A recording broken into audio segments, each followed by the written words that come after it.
बात है 2004 की। दिनेश कार्तिक नामक युवा wicket keeper Indian cricket team में अपना पहला मैच खेला और सन 2007 में अपनी बचपन की दोस्त निकिता बंजारा से शादी कर ली। दिनेश और निकिता अपनी शादीशुदा जिंदगी में बड़े खुश थे। दिनेश रणजी ट्रॉफी में तमिलनाडु के टीम के ओपनर जो बाद में भारतीय टीम के हिस्सा भी बने। एक दिन निकिता की मुलाकात दिनेश कार्तिक के दोस्त मुरली विजय से हो गई। मुरली विजय को निकिता भा गई। भोले भाले दिनेश कार्तिक इस बात को समझ नहीं पाए।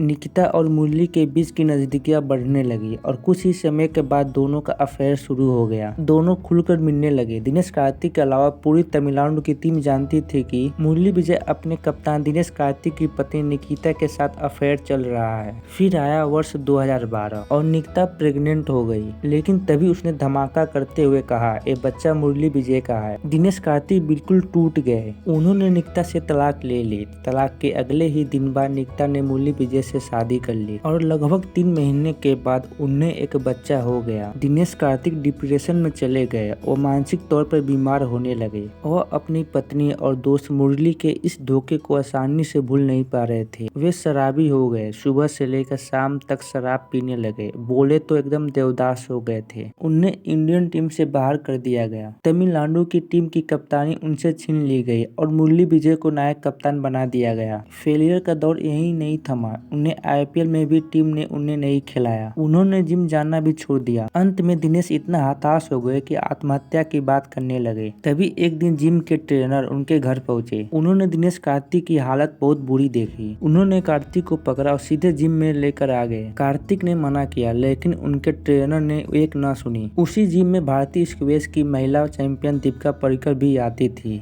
जब उन्होंने दिनेश कार्तिक की स्थिति देखी तो ट्रेनर के साथ उन्होंने भी दिनेश कार्तिक की काउंसलिंग शुरू कर दी। ट्रेनर और दीपिका की मेहनत रंग लाने लगी। अब दिनेश कार्तिक सुधार की राह पर थे। उधर दूसरी ओर मुरली विजय का खेल निरंतर डाउन हो रहा था। इधर मुरली विजय को इंडियन टीम से बाहर कर दिया गया। बाद में उनकी खराब फॉर्म को देखते हुए आईपीएल से सीएसके ने भी उन्हें बाहर का रास्ता दिखा दिया। दूसरी ओर दीपिका पल्लिकल के सहयोग से दिनेश कार्तिक नेट पर जोरदार प्रैक्टिस करने लगे। इसका असर दिखने लगा। दिनेश कार्तिक घरेलू क्रिकेट में बड़े रन बना रहे थे।